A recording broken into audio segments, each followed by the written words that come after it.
ગુજરાતની number 1 news channel news 18 Gujarati હું છું સિદ્ધાર્થ ધોળકિયા। મહત્વના સમાચારથી શરૂઆત। ખાતરને લઈને મહત્વના સમાચાર। રાજ્યમાં ખાતરની ખેંચની કૃષિ મંત્રીની કબૂલાત। રવિ પાકના વાવેતર સમયે ખાતરની ખેંચ ઊભી થઈ હતી।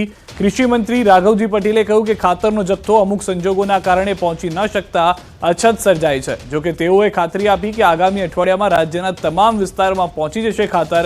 રવિ પાક માટે ખાતરના જથ્થાની માંગણી પ્રમાણે કેન્દ્ર સરકારે જથ્થો ફાળવ્યો છે। એટલો જથ્થો કેન્દ્ર સરકારે ગુજરાત માટે રવિ સિઝન માટે ફાળવી દીધો છે, પણ અમુક સંજોગોના કારણે ફાળવેલો જથ્થો રાજ્યમાં સમયસર પહોંચી શકતો ન હોવાના કારણે થોડીક ખાતર અંગે તકલીફ જેવું વાતાવરણ ઊભું થયું છે। રવિ પાકના વાવેતરની શરૂઆત છે અને પાયાના ખાતર તરીકે ડીએપી અને એનપીકે ખાતરની ખૂબ જ જરૂરિયાત હોવાના કારણે એકસાથે સિઝનની વાવેતરની શરૂઆતમાં આ સ્થિતિ અત્યારે રાજ્યમાં છે। અત્યારે જથ્થો આવી રહ્યો છે। અઠવાડિયામાં લગભગ આ પ્રશ્ન ધીરે ધીરે સોલ્વ થઈ જશે। રાજ્યમાં ખાતરની અછત મુદ્દે કોંગ્રેસ નેતા અમિત ચાવડાના પ્રહાર। ખેડૂતોને ડીએપી સહિતનો ખાતરનો પૂરતો જથ્થો પહોંચાડવા સરકાર પાસે માંગ કરી। વધુમાં તેમણે કહ્યું કે યુરિયા ખાતરને ફરજિયાત ખેડૂતોને પધરાવતા વિક્રેતાઓ સામે કાર્યવાહી કરવા માંગ કરી છે અમિત ચાવડાએ। રાજ્યમાં ખેડૂતોએ ખાતર લેવા માટે લાઇનોમાં ઊભા રહેવું પડે છે, તેનો પણ ઉલ્લેખ અમિત ચાવડાએ કર્યો।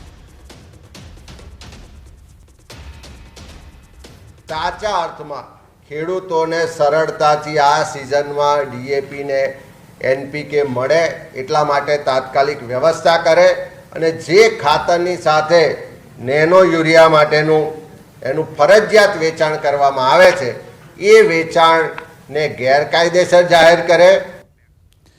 તો વડોદરાથી સમાચાર। હત્યા કેસના આરોપીઓ કોર્ટમાં રજૂ થયા છે। તપન પરમાર હત્યા કેસના આરોપીઓને કોર્ટમાં રજૂ કરાયા। 5માંથી 4 આરોપીઓને રજૂ કરવામાં આવ્યા છે। પોલીસ આરોપીઓના માગશે મહત્તમ રિમાન્ડ। આરોપીઓને કોર્ટમાં લાવતા હોવાથી કોર્ટ પરિસરમાં ચુસ્ત બંદોબસ્ત ગોઠવાયો। રાવપુરા અને કારેલીબાગના ગુનામાં સંડોવાયેલા છે તમામ આરોપીઓ। લોકોમાં રોષ વધારે છે આરોપીઓને લઈને, કારણ કે એક નિર્દોષ વ્યક્તિનો જ્યારે જીવ લીધો છે ત્યારે તેને આરોપીઓને જનતાને સોંપી દેવાની પણ પહેલા માંગ ઉઠી છે। વધુ માહિતી ન્યૂઝ 18 સંવાદદાતા હાર્દિક પાસેથી મેળવીશું। હાર્દિક, કોર્ટ પરિસરમાં રજૂ કરવામાં આવ્યા છે, કોર્ટમાં લઈ જવામાં આવશે ટૂંક સમયની અંદર, શું બધું જાણકારી? બિલકુલ સિદ્ધાર્થ, જો માહિતી આપી દઈએ કે જે તમામ આરોપીઓ છે તેમને કોર્ટમાં રજૂ કરી દેવામાં આવ્યા છે।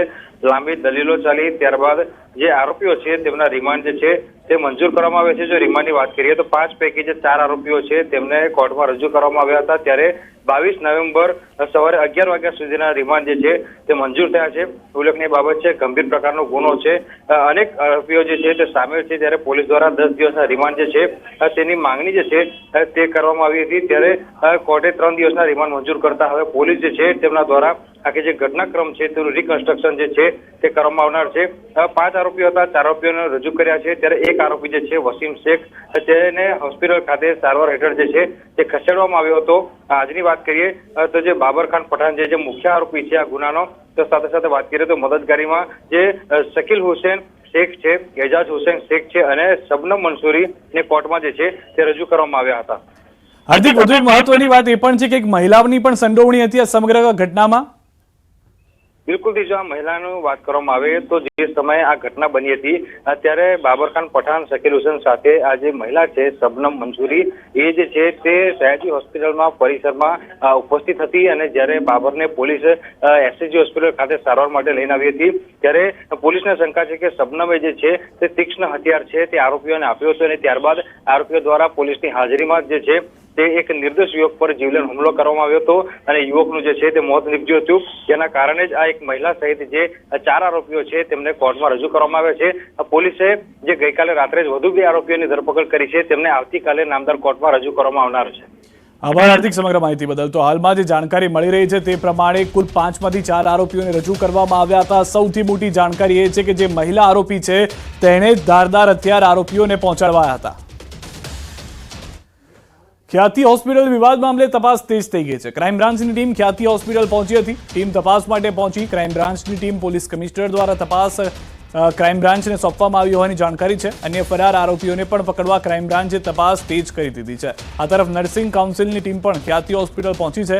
ક્રાઇમ બ્રાન્ચની ટીમ સાથે યુએન મહેતા હોસ્પિટલની મેડિકલ ટીમ પણ હાજર છે, જે અલગ અલગ બાબતોને લઈને તપાસ કરશે। શહેરના બોડેલી વિસ્તારમાં આવેલ જે ખ્યાતિ હોસ્પિટલ છે કે જ્યાં 2 વ્યક્તિઓના મૃત્યુ નિપજ્યા હતા, સમગ્ર ઘટનાની ગંભીરતાને ધ્યાનમાં રાખીને શહેર પોલીસ કમિશનર દ્વારા આ તપાસ છે તે અમદાવાદ ક્રાઇમ બ્રાન્ચને સોંપવામાં આવી છે અને અમદાવાદ ક્રાઇમ બ્રાન્ચ દ્વારા આ તપાસ સંભાળ્યા બાદ આપ જોઈ શકો છો દ્રશ્યની અંદર હાલ ક્રાઇમ બ્રાન્ચની ટીમ છે તે ખ્યાતિ હોસ્પિટલ પહોંચી છે અને અલગ અલગ મુદ્દાઓને લઈને તપાસ કરવામાં આવશે। ખાસ કરીને જે પ્રકારે આ સમગ્ર મામલો સામે આવ્યો હતો, જે મેડિકલ કેમ્પનું આયોજન કરવામાં આવ્યું હતું ને ત્યારબાદ 19 વ્યક્તિઓ છે તેઓને વધુ સારવાર માટે અહીં હોસ્પિટલ પર લાવવામાં આવ્યા હતા, જેમાંથી 2 વ્યક્તિઓ છે તેઓને એન્જિયોપ્લાસ્ટ બાદ મૃત્યુ નિપજ્યા હતા અને તેની જે ઘટનાની ગંભીરતા છે તેને રાજ્ય સરકાર દ્વારા પણ નોંધ લેવામાં આવી હતી અને જે પ્રકારે સમગ્ર કાર્યવાહી કરવામાં આવતી હતી, 3 અલગ અલગ ફરિયાદો નોંધવામાં આવી છે। 5 આરોપીઓ વિરુદ્ધમાં 3 અલગ અલગ ફરિયાદો દાખલ કરવામાં આવી છે અને આ 3 ફરિયાદોની તપાસ છે તે અમદાવાદ ક્રાઇમ બ્રાન્ચ દ્વારા કરવામાં આવી છે। તપાસ સંભાળ્યા બાદ હવે ક્રાઇમ બ્રાન્ચ દ્વારા જે તપાસનો ધમધમાટ છે તે શરૂ કરી દેવામાં આવ્યો છે, કારણ કે હજી સુધીમાં માત્ર 1 જ આરોપીની ધરપકડ કરવામાં આવી છે। અન્ય જે 4 આરોપીઓ છે તે ફરાર છે, એટલે આ જે 4 આરોપીઓ છે તે હાલમાં કઈ જગ્યાએ છે, કઈ જગ્યાએ છુપાયા છે। એક આરોપી છે તે વિદેશ હોવાનું પણ સામે આવી રહ્યું છે, એટલે તેની પણ તપાસ કરવામાં આવી રહી છે। એટલે કે પોલીસ દ્વારા આ જે ફરાર આરોપીઓ છે તેને ટેકનિકલ સર્વેલન્સ અને હ્યુમન ઇન્ટેલિજન્સથી પકડવા માટેની જે તજવીજ છે તે હાલમાં પોલીસ દ્વારા શરૂ કરી દેવામાં આવી છે। એટલે ક્રાઇમ બ્રાન્ચ દ્વારા હવે આ સમગ્ર મુદ્દે આગળની તપાસ છે તે સંભાળી લેવામાં આવી છે। કેમેરામેન હિરેન શાહ સાથે ઋત્વિજ સોની, ન્યૂઝ 18 ગુજરાતી, અમદાવાદ। હોસ્પિટલમાં એક પણ દર્દી નથી, કોઈ પણ નર્સિંગ કોલેજ હોય તેને પેરેન્ટલ હોસ્પિટલ 100 બેડની હોવી જોઈએ એવો medical council of India, Indian nursing કાઉન્સિલનો નિયમ છે। વિદ્યાર્થીઓના પ્રેક્ટિકલનો પ્રશ્ન ઊભો થાય, જેથી ટીમ દ્વારા કોલેજ ખાતે અને હોસ્પિટલ ખાતે તપાસ કરતાં હોસ્પિટલ હાલ ખાલી હોય તેથી જનરલ બોર્ડમાં રિપોર્ટ કરવામાં આવશે અને તે રિપોર્ટ રાજ્ય સરકારને પણ કરવામાં આવશે। મોરબીના ઝુલતા પુલ દુર્ઘટના મામલે તમામ આરોપીઓએ ડિસ્ચાર્જ અરજી કરી છે। જયસુખ પટેલ સહિતના આરોપીઓએ ડિસ્ચાર્જ અરજી કરી છે। મોરબી સેશન્સ કોર્ટમાં તમામ આરોપીઓ દ્વારા ડિસ્ચાર્જ અરજી કરવામાં આવી। નિર્દોષ હોવાનું જણાવી ચાર્જમાંથી મુક્ત કરવા કરાઈ છે અરજી। મહત્વનું છે કે મોત માટે જવાબદાર ગણી કુલ 10 ઇસમો વિરુદ્ધ કરવામાં આવી છે ચાર્જશીટ। આઈપીસી 304 અને 308 કોઈ સામે બનતી નથી, એટલે એમને આ ગુનામાંથી બિન તોમત છોડી મૂકવા જોઈએ, ડિસ્ચાર્જ કરી દેવા જોઈએ, એવી એમની અરજી આજે આવી છે તમામ આરોપીઓ વતી।